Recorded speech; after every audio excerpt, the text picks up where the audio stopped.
அன்பார்ந்த நண்பர்களே, மீண்டும் வேறொரு செய்தி வாயிலாக அனைவரையும் சந்திப்பதில் மகிழ்ச்சி. இந்த முறை செய்தி ஒரு பேராசிரியரை பற்றியது. அதுவும் அவர் தமிழ்துறை பேராசிரியர். தொலைக்காட்சி விவாத மேடைகளிலும் நிகழ்ச்சிகளிலும் மிகவும் பிரபலமான பேராசிரியர் தான் அவர். தன்னை ஒரு முற்போக்குவாதி என கூறிக்கொள்ளும் ஓய்வு பெற்ற இந்த தமிழ் பேராசிரியர் வேறு யாரும் அல்ல, திரு வி. அரசு அவர்கள்தான். நீங்கள் இந்த காணொளியை பாருங்க, கேளுங்க. அவர் என்ன பேசுகிறார் என்று கேட்டு பாருங்க, அப்ப புரியும். அங்கு பணியாற்றக்கூடிய ஒரு பேராசிரியரிடம் தவறாக நடந்து கொண்டார் என்பது போல அந்த பகுதியில் இருக்கக்கூடிய காவல்துறையில் இவங்க புகார் கொடுத்தாங்க. அவங்க இன்னும் ஒரு படி மேலே போய் இந்த செயலாளர் பாலியல் சீண்டல்கள் துன்பமெல்லாம் தந்தார் என்று சொல்லி கூட அந்த அறிக்கை எழுதி கொடுக்கப்பட்டது.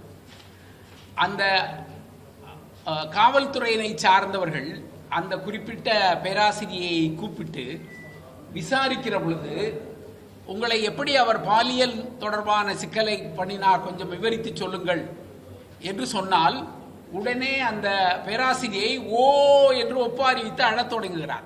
பாதிக்கப்பட்ட ஒரு பெண் ஒரு புகார் கொடுத்திருக்காங்க.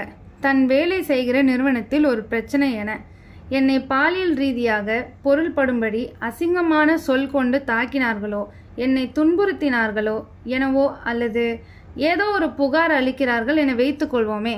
கற்றறிந்த பேராசிரியரான இவர், அதுவும் சமூகத்தில் மிகவும் பிரபலமான ஒரு பெரியவரான இவர் இப்படிதான் பேசுவதா? அதுவும் பொதுவெளியில. இவர் முற்றிலும் சம்பந்தப்படாத ஒரு விஷயத்தில் ஏன் இப்படி பொங்க வேண்டும்? என்னம்மா, என்ன நடந்தது என போலீஸ் விவரமாக கேட்கும்போது அந்த பெண் ஓ என அழுதாராம். என்ன நக்கலா? பெண் அழுவது உங்களுக்கு கேலியும் கிண்டலுமாக இருக்கிறதா? இப்படிதான் பொதுவெளியில் சித்தரிப்பீங்களா? தனக்கு நடந்த கொடுமை பற்றி புகார் கொடுக்க வந்த பெண் பொதுவெளியில் வைத்து இவ்வளவு இழிவுபடுத்துவாரா அரசு?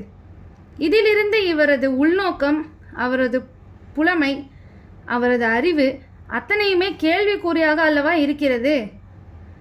இவரை என்ன மக்களுக்கு, மற்றவர்களுக்கும், சமூகத்தினருக்கும் அருமை பணிகளை செய்து இருக்க முடியும்? எப்படி நாம் இவரை ஏற்றுக்கொள்வது?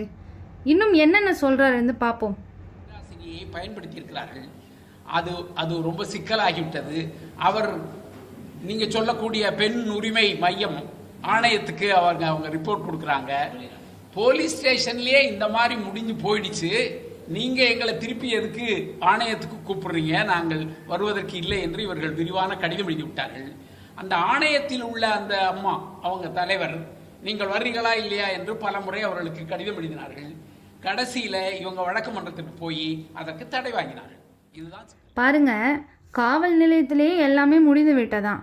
அதுக்கப்புறம் எதுக்கு மாநில மகளிர் ஆணையத்துக்கு கூப்பிடுறீங்கன்னு வினவுறார் இவர். அதுவும் அவருக்கு அந்த மாநில மகளிர் ஆணையம்னே பேரே வாயில் வரல. நீங்கள்லாம் ஏதோ சொல்கிறீங்களே ஆணையம், அந்த ஆணையம்தான்ப்பா அப்படின்னு சொல்கிறாரு.